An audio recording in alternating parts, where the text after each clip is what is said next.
Vancouverites know him as Don Taylor, the host of Sportsnet Connected.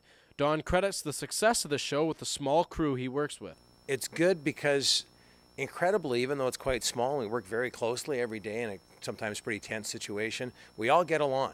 That doesn't always happen. There have been some people in here that didn't get along with everybody. We've weeded them out, but we all get along. We're all pretty close friends. And I think you care a little bit more when you know everybody you're working with.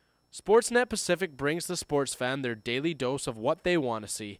Don thinks this caters to their target viewer. You know, you've got a local event that you're interested in, other than like a Bantam C lacrosse game in mid-July. Hopefully we'll be there. But if it's the Lions, if it's the Canucks you're interested, and I think the majority of people want to see that in Vancouver, we're going to have it. Sportsnet Pacific is one of 4 regional sportscasts seen across Canada. Don Taylor believes that this gives Rogers an edge in the national sports market against heavyweights like TSN and The Score. Even when you're watching television down in the States, you're getting the same information from everybody. And I think what we try to do is tonight we'll lead with Canuck highlights, we'll lead with Lion highlights, and that's not always the case, you know, on other networks. It's never the case, in fact, in American networks, and I think it gives us an advantage for people who want to feel very close to their home teams. Being the anchor of Sportsnet Connected gives Don a satisfaction most people don't get in their everyday job. Sometimes there's nights when you just want to like scream, like there's a lot of pressure and stuff like that. But you know what? It's like I have a job that's a lot of fun, and I love it. And I mean, look around. There's not many people who are like that. I think the majority of people have jobs that they're stuck in that they don't really like.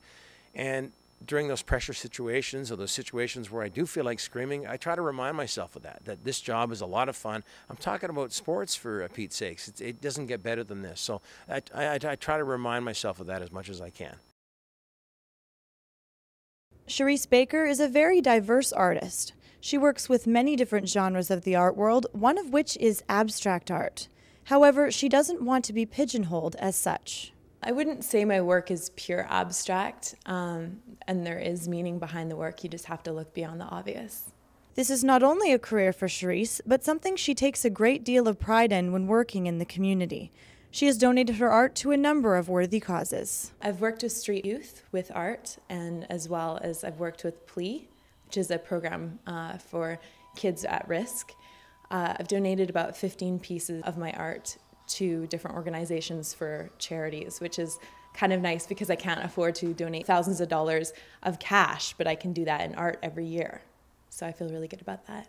Inspiration comes from many different places. Friends and family, a song, maybe even a memory.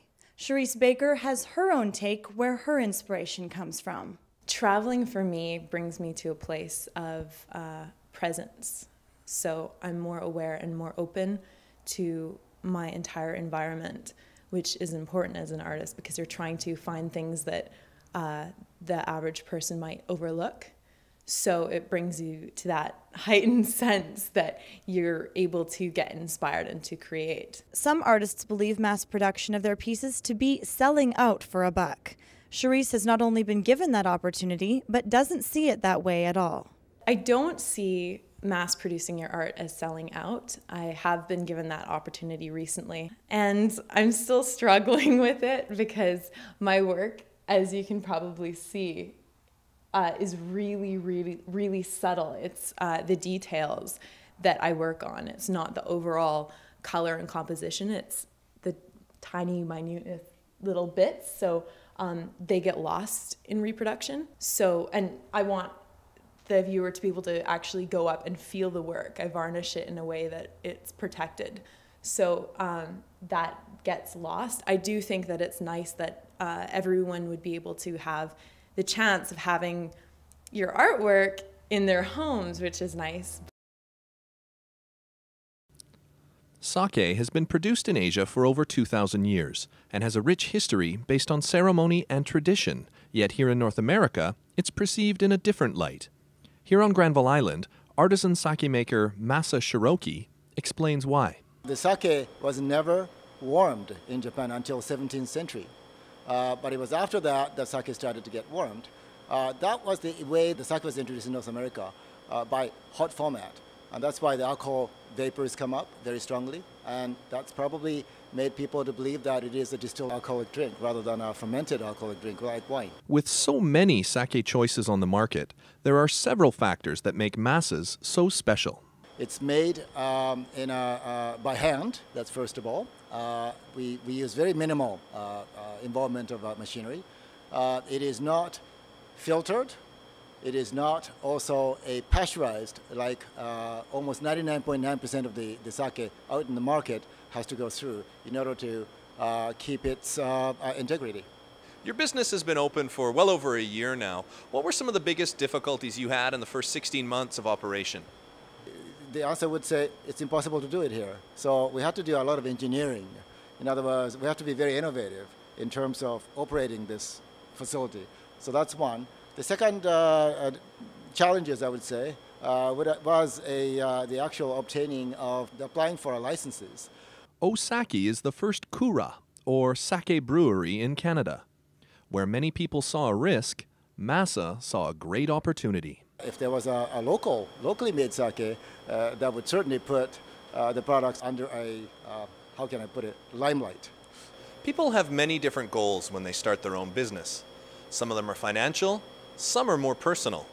Masa had his own reasons. My dream, however small that may be, it would be the day that you, for example, would invite me for dinner and you would serve me something non-Japanese, like whatever you have on a day-to-day basis, and you'll bring a bottle of sake out and say, here, this sake will go very well with this particular meal.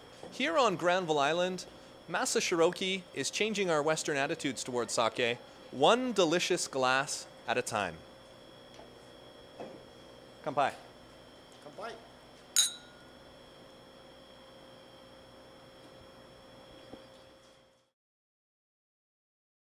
In today's hectic world, with so many people owning dogs in large cities, the doggy daycare business is booming. Every day, more and more people are looking for some place to leave their pets while they're at work.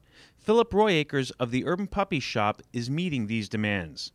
Probably one of the primary reasons are people are worried and concerned about socialization and how they interact with other dogs and wanting to make sure that their dog's day is also filled with activity so that while they're at work, their dog's not at home just laying around or also, in some cases, maybe destroying their place.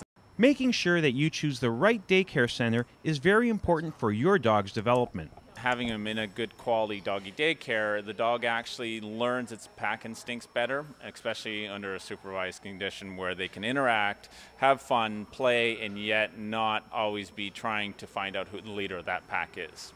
Destructive behavior in dogs can be linked to depression when they're left alone for long periods of time. Philip explains what some of the warning signs may be. Some of the symptoms of anxiety or separation anxiety would be barking, would be destructive behavior, as in scratching at walls, chewing up, shoes or what have you. It's usually manifests itself in a destructive behavior for a dog that has severe anxiety. Instead of staring out the window waiting for you to get home, a proper doggy daycare center allows your dog to be, well, a dog. It's interactive, it's playing, they get a chance to socialize and be in the pack of other animals, which they're used to. The Urban Puppy Shop also specializes in small breed puppies, and they want to make sure that you get the dog that's right for you. When we have new prospective owners come in, we take a lot of time to really qualify the reasons why they're looking and what they're looking for. Not only is doggy daycare convenient for the owners, as you can see, these little guys like it as well.